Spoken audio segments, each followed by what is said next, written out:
కథ చెప్పి ముగిస్తే ఇంకెక్కువసేపు తీసుకుంటాడని అనుకోవద్దండి. ఈ మాటలు ముగిస్తామని ఎందుకు చెప్తామంటే మెంటల్ ప్రిపరేషన్, లేకపోతే మళ్ళీ సాగదీస్తాడేమో అని మీకు అనుమానం ఉంటుంది. అనుమానాలు ఎక్కువ కదా. ఆ ఊర్లో తల్లి కుమారుడు ఉన్నాడు. కుమారుని తల్లి బాగా అల్లారు ముద్దుగా చూసుకుంటుంది, మంచి చదువు చదివిస్తూ ఉంది. ఆ తర్వాత ఆటోమేటిక్ మీకు తెలుసు కదా ఏమవుతారు, ఎక్కువ చదువు చదివితే బీటెక్ ఎంటెక్ చదివితే మొత్తానికి మంచి సాఫ్ట్వేర్ ఇంజనీర్ అయ్యాడు. సాఫ్ట్వేర్ ఇంజనీర్ అయిన తర్వాత ఇప్పుడు ఇంక లోకంలో అంతా చూస్తున్నాం కదా, సాఫ్ట్వేర్ అంటే మళ్ళీ సాఫ్ట్వేర్ అమ్మాయినే చూసుకోవాలి, టీచర్ అంటే టీచర్నే చూసుకోవాలి, ఇంజనీర్ అంటే ఇంజనీర్నే చూసుకోవాలి, డాక్టర్ అంటే డాక్టర్నే చూసుకోవాలి, లెక్చరర్ అంటే లెక్చరర్నే చూసుకోవాలి, ఆయా అంటే ఆయనే చూసుకోవాలి, అటెండర్ అంటే అటెండరే చూసుకోవాలి, బ్యాంక్ అంటే బ్యాంకే చూసుకోవాలి. మిగతా చూసుకుంటే మిస్ మ్యాచ్ అవుతుంది. అందుకని అలాంటి ఒక అమ్మాయిని చూసి మొత్తానికి పెళ్లి చేసినారు. పెళ్ళి అయిపోయిన తర్వాత అమ్మాయి జాబ్ ఎందుకు లేం కానీ మొత్తానికి ఎందుకో మానేసిన. ఇంట్లో రోజులు గడుస్తున్నాయి. వాళ్ళకి ఇంకా అమ్మని అక్కడే పెట్టుకుని ఉన్నారు కదా, అప్పుడు దాకా బాగున్నారు. ఆ తర్వాత ఒరిజినల్ కోడల రూపమేమో బయటకు వచ్చింది, ఒరిజినల్ అత్త రూపమేమో బయటకు వస్తుంది. అది కొంతకాలము దాగి ఉంటుంది అన్నమాట. కోడిపి రెక్కల కింద పిల్లలు దాగినట్లు రోజులు గడిచే కొలిది ఒరిజినల్ వాట్ ఈజ్ కోడలు, వాట్ ఈజ్ అత్త అనేది బయటకు వస్తుంది. బయటకు వస్తే ఇంకా రోజు పోట్లాట్లు అవి జరుగుతూనే ఉన్నాయి. ఒకరోజు భార్య రాత్రి భర్తకి చెప్పింది, నేనంటే మీకు ఇష్టమా? అదేంటమ్మా అలాగ అడుగుతావు? Honey, why do you ask me like that? ఏం లేదు, ఏమో నాకు నమ్మకం లేదు అందుకని అడుగుతున్నానులే. Make it doubly sure that I love you so much. కథలు రాయడం అలవాటు అనుకుంటా కదా, స్క్రిప్ట్ తయారు చేసి పెట్టుకున్నాడు అప్పుడు. సరే, నేను నన్ను ప్రేమిస్తున్నావంటే ఒక విషయం చెప్తా, అది చేస్తే అప్పుడు నన్ను ప్రేమిస్తున్నావు అని అర్థం. ఏంటి? ఇంట్లో ఇద్దరు ఆడవాళ్ళు ఉన్నాం. ఒక ఇంట్లో ఇద్దరు ఆడవాళ్ళు ఉంటే శుభం కాదు, ఒకరే ఉండాలా.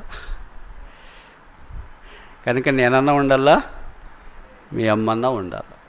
నువ్వే డిసైడ్ చేసుకో వారంలో. ఎంత టఫ్. ఈయన మధ్యలో సిలువ వేయబడ్డాడు, ఎడం వైపున కుడి వైపున. చాలామంది సిలువ వేయబడి బ్రదర్స్ ఇక్కడ కూర్చుని ఉంటారు. వాళ్ళు సిలువ వేయబడి ఉన్నామన్న సంగతి వాళ్ళకి తప్ప ఇంకెవరికి తెలియదు. పాపం అభాగ్యులు. ఇక్కడ భార్యని కాదనుకోలేరు, తల్లిని కాదనుకోలేరు, జీవితంలో నుండి పారిపోలేరు. ఎన్ని సిలువ దెబ్బలైనా సరే భరిస్తూనే ఉంటారు. ఇక్కడ ఏంట్రా నేనంటే నీకు ప్రేమ, ఎస్ మామ్. అక్కడ భార్య ఏంటండి నేనంటే ప్రేమ, ఎస్ డియర్. అక్కడ లాంగ్వేజ్ అక్కడ. అబ్బా అంత కరెక్ట్గా ఎట్టు చెప్తున్నారు, ఎక్స్పీరియన్స్ లేకపోయినా.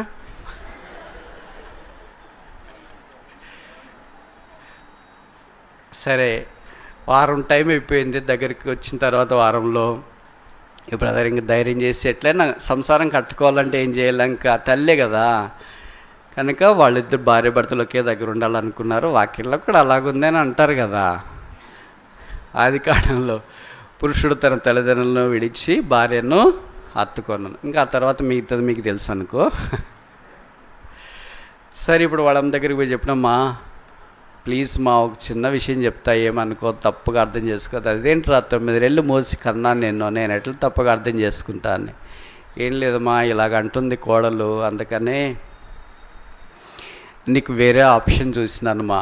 పర్వాలేదురా, ఎక్కడైనా వృద్ధాశ్రమంలో పెడతావా, మరి ఎక్కడ తీసుకెళ్తావా, ఎక్కడికైనా పర్లేదు, మీరు బాగుంటే చాలు నాన్న, మీ ఇద్దరు సంతోషంగా ఉండి పిల్లలు కానీ ఎత్తుకొని తిరుగుతూ ఉంటే అట్లా ఉన్నారని నాకు తెలిస్తే చాలా, అంతకంటే నాకు మించింది ఇంకేముంది అని చెప్పి.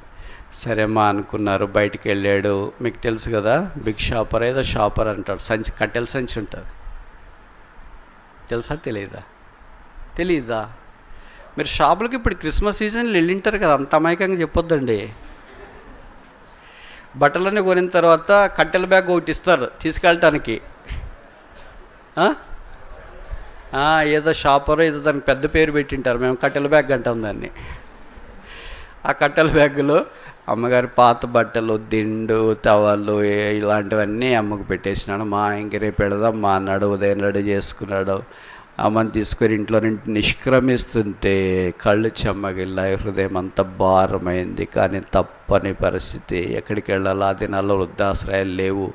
ఊరికి వాళ్ళంత దినాన మే మాదిరి కొండలు, అరణ్యం ఉంది.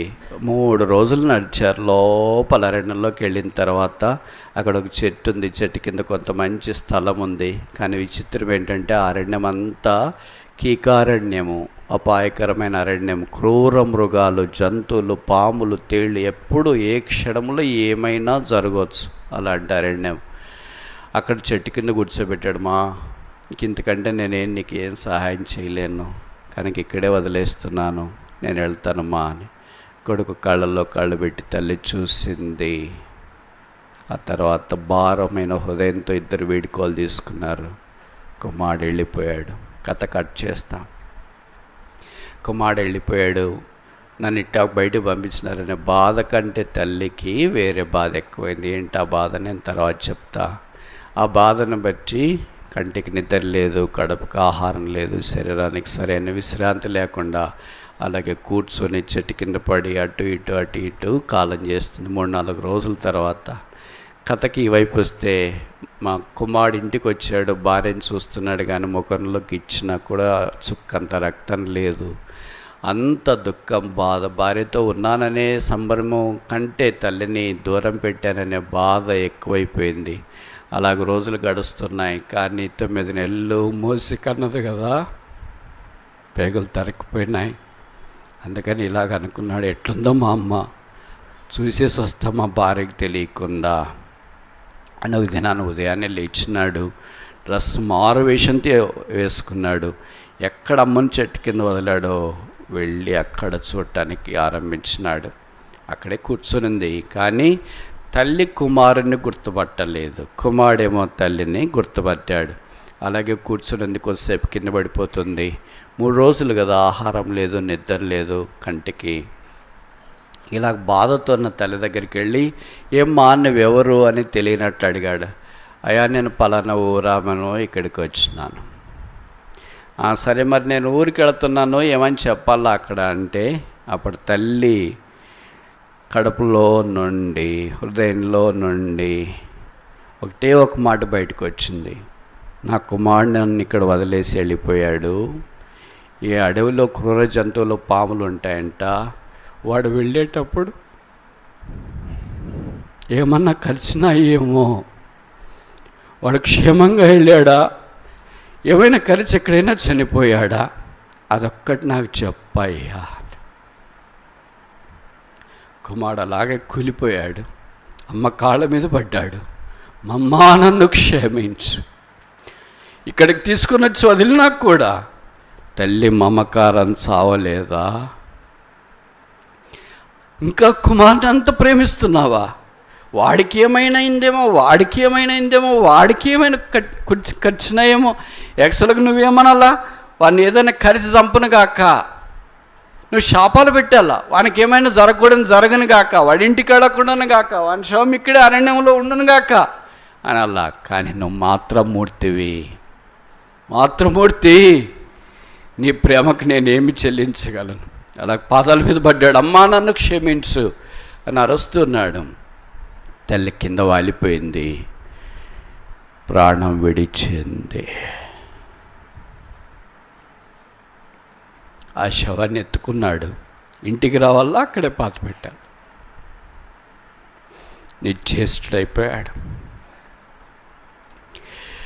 ఈ కథ మనం దేవుని విషయంలో పోల్చుకోవటానికి ప్రయత్నం చేస్తామా? యేసు ప్రభువు మనల్ని కూడా శిలువ మీద రక్తం కార్చి కొన్ని కని ఈ భూమి మీద ఆయన సంగమగా చేశాడు.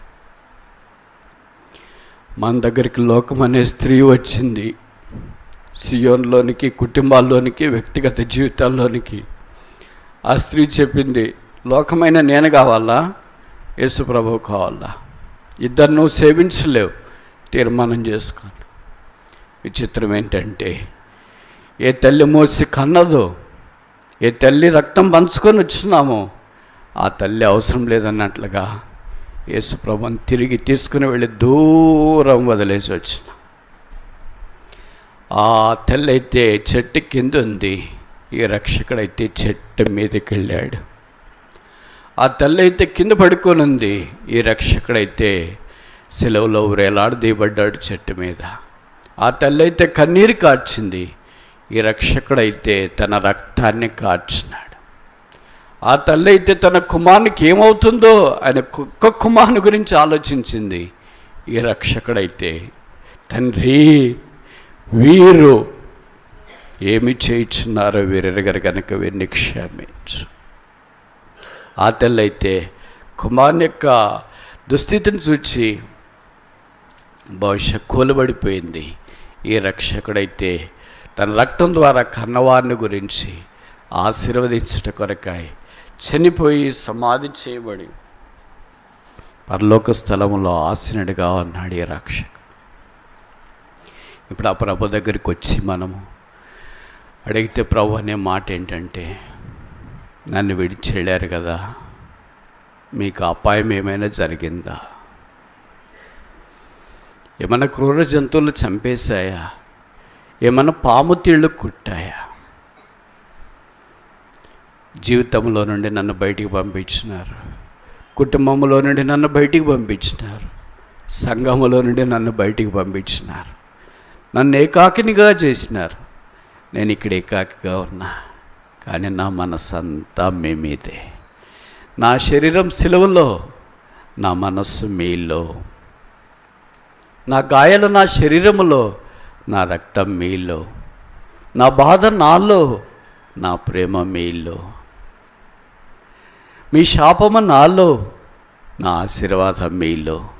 మీ మరణము నాలో, నా జీవము మీలో. మీ దుర్నీతి నాలో, నా మీద. నా నీతి మీ మీద. మీ మరణం నేను భరించినాను, నా జీవం మీకు ఇచ్చాను. ఎట్లున్నారు ఇప్పుడు? ఎట్లున్నారు ఇప్పుడు? ఎట్లున్నారు ఇప్పుడు? ఎట్లున్నారు ఇప్పుడు? జవాబించి ఆయనకిష్టలైన మనుషులకు భూమి మీద సమాధానం. ఈ మధ్యాహ్నం తిరిగి ఆయన దగ్గరికి వస్తామా? ప్రభు, వ్యక్తిగతంగా, కుటుంబంగా, సంఘంగా చాలా సందర్భాల్లో నిన్ను బయట పెట్టాం. నువ్వు అలాగే చెట్టు మీద ఉండిపోయావు, సెలవులోనే ఉండిపోయావు, ఉదయంలోకి అనుమతించలేకపోయావు. సంవత్సరం చివరికి వచ్చినాం. మా హృదయంలోనికి, మా కుటుంబాల్లోనికి, మా స్థానిక సంఘాల్లోనికి రా ప్రభు.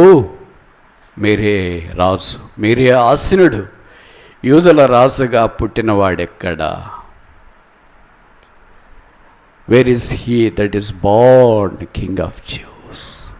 ఆ యూదుల రాజుగా పుట్టినవాడు నా హృదయంలోనే, నా కుటుంబంలోనే, నేను చేరి వస్తున్న సంఘములోనే. రాజుకి ఇష్టమైన ప్రజలుగా మనం జీవించి వర్ధిల్లి విస్తరించి వ్యాపించదముగాక. ప్రార్థన.